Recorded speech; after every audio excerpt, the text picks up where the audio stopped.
On November 24, 1971, a man calling himself Dan Cooper boarded a Boeing 727 in Portland, Oregon. He looked like a regular businessman, suit, tie, and a dark trench coat. But mid-flight, he handed the flight attendant a note that would trigger the most audacious skyjacking in American history. He wasn't looking to crash the plane. He wanted $200,000 for parachutes and a clean getaway into a raging storm. The note read, "I have a bomb in my briefcase. I will use it if necessary." The flight attendant, Florence Schaffner, sat next to him. Cooper calmly opened his briefcase, revealing 8 red cylinders connected to a battery and wires. The threat was terrifyingly real, yet Cooper remained incredibly polite. He ordered a bourbon, paid his bill, and even tipped the crew while holding the entire plane hostage. The plane circled Seattle for 2 hours while the FBI scrambled to gather the ransom, $200,000 in unmarked $20 bills, just as Cooper requested. He also demanded 4 military-grade parachutes. When the plane landed in Seattle, Cooper exchanged the 36 passengers for the money and the chutes. The passengers walked away, completely unaware they had just been part of a hijacking. Cooper ordered the plane to fly toward Reno, Nevada. He gave specific, bizarre instructions. Fly below 10,000 feet, keep the landing gear down, and leave the cabin unpressurized. He knew exactly how the Boeing 727 operated. He was setting the stage for something suicidal. At 8 p.m., somewhere over the dense, freezing forests of Washington state, the cockpit crew noticed a sudden pressure change. Cooper had opened the plane's unique tail cone stairs while in midair. The wind was howling at 200 miles per hour. The rain was blinding.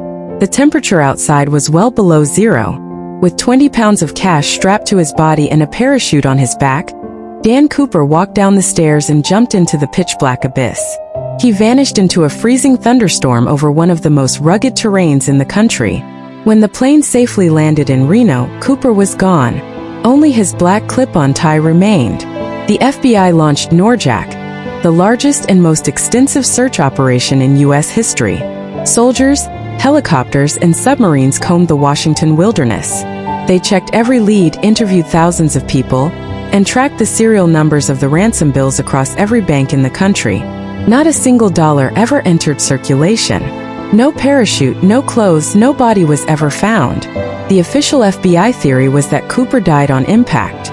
Jumping into a freezing storm wearing dress shoes and a trench coat at 200 miles per hour meant he likely hit the trees like a rock. If he died, the forest became his unmarked grave.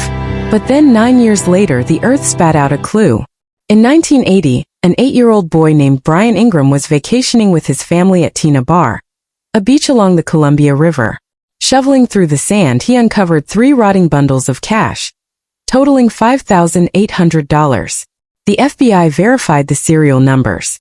It was D.B. Cooper's ransom money, but the bills were miles away from the suspected jump zone, raising more questions than answers. Modern forensic scientists analyzed the bills and discovered microscopic algae called diatoms on the paper. The diatoms proved that the money was buried months after the hijacking, meaning the cash didn't float there naturally on the night of the jump. Someone or something put it there later. The FBI investigated over 1,000 suspects, from military veterans like Richard McCoy to dying men making deathbed confessions. Yet, no one fit the profile perfectly. In 2016, after 45 years of dead ends, the FBI officially suspended the active investigation. D.B. Cooper had beaten the system. He became a folk legend, the ultimate ghost of the skies.